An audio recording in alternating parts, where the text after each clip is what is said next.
Lazio, the ownership there is so lucky to have Sarri there. And the one thing you can't fault this team is that they don't give 100%. They give 100%. They're hard to play against, even with very little in the transfer market. They didn't get a summer transfer window. The winter transfer window actually was negative. It was a negative. It actually would have been better if they couldn't sell players because they still would have had a stronger team. Sarri is such a good manager. He's improved so much. The fact that he's there begging fans of Lazio to come back just shows you exactly where they are. That it feels a little bit stale at Lazio and it feels a little bit negative at Lazio. We feel that way. We talk about it when we're coming in.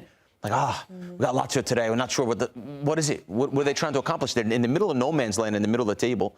They're losing players, not signing players. The style of football, Sarri has just dumbed it down to, hey, let's just be compact and defend. We don't have guys who could score goals. So it's a really tricky spot that Sarri's in, that I think that these players are in. And I feel for the fans of Lazio. They have every right to do this, right? Because this is the only way that they can really speak out to the ownership. I feel bad for the players and Sarri, right? The players didn't choose this situation. They can't help it if Lotito signs them or sells them. Lotito, he's been called the cheap one by a lot of Lazio fans because the way that he runs the club, he's never going to spend over a certain amount, and he will sell for a big amount. Lazio fans have a lot of ambition. This club is historic. They've won things in the past. And they feel like under this current ownership, with the way things are being run, they're just drifting down to mid-table mediocrity. And they feel like this is the only way to really make that message felt. It's not against the players, and it's not against Sarri. This is against the ownership of Lazio. And how do you make somebody like that understand? It's by hurting their pocket. They tried. They signed a petition. You think Lotito cares if you sign a petition saying, I want you to go? No.